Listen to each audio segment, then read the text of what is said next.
नमस्ते मेरे प्रिय छात्रों, आज मैं आपके लिए लेकर आई हूँ अंधेर नगरी। आज हम पढ़ेंगे भारतेंदु हरिश्चंद्र के द्वारा रचित एक प्रहसन, हास्य व्यंग्य से ओतप्रोत एक प्रहसन, जिसमें शासन की दुरावस्था, धर्म के नाम पर समाज में हो रहे अत्याचार, अंग्रेजी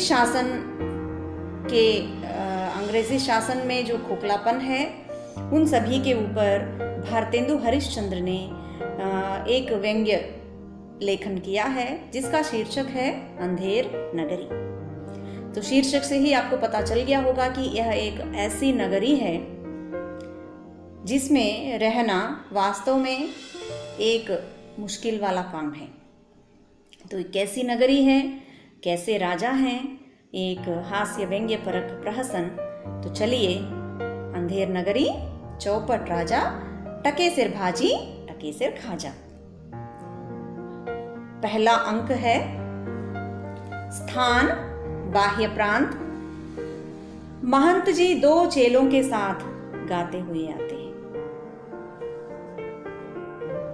राम भजो राम भजो राम भजो भाई, राम के भजे से गनिका तर गई, राम के भजे से गीध गति पाई, राम के नाम से काम बने सब, राम के भजन बिनु सब ही नसाई, राम के नाम से दोनों नयन बिन, सूरदास भये कभी कुल राम के नाम से घास जंगल की, तुलसीदास भये भजी रघुराई, राम भजो राम भजो राम भजो भाई, राम के भजे से गनिका तर गई।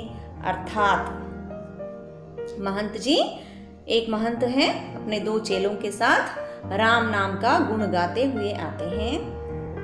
राम भजो राम भजो राम भजो भाई, राम का नाम भजाने से, राम के नाम को याद करने से गणिका को भी मोक्ष मिल जाता है। गणिका का अर्थ है वेश्या।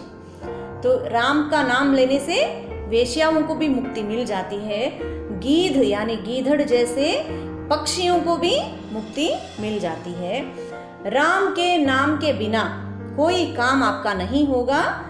राम के भजन बिना सब कुछ नष्ट हो जाएगा, नाश हो जाएगा। राम के नाम के कारण ही दो नयन के बिना भी सूरदास कवि कुल कहलाए।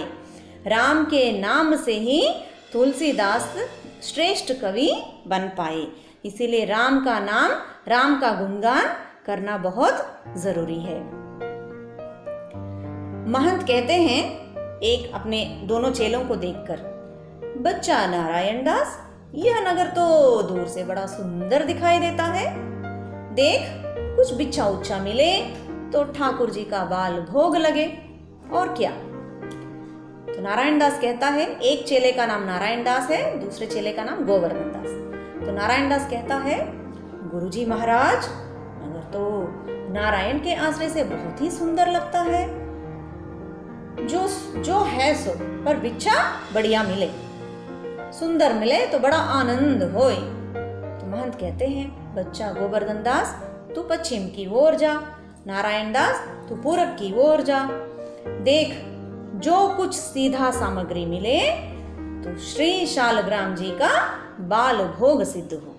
अर्थात महंत कहते हैं कि जो कुछ सीधा सामग्री का मतलब है जो कुछ भी भिक्षा में खाद्य सामग्री मिलती है उसे लेकर आइए, ताकि शालग्राम जी का बाल भोग चढ़ सके। तो गोवर्धन दास कहता है, गुरुजी से भिक्षा लाता हूं। यहाँ के लोग तो बड़े मालवार लगते हैं, आप कुछ चिंता मत कीजिए। महंत कहता है, चेतावनी देता है, बच्चा बहुत लोभ मत करना, देखना। हाँ, गुरुजी समझ गए थे, बाहर से ही उस नगर के रूप को देखकर गुरुजी समझ गए थे कि इस नगर में जरूर कुछ खोट है।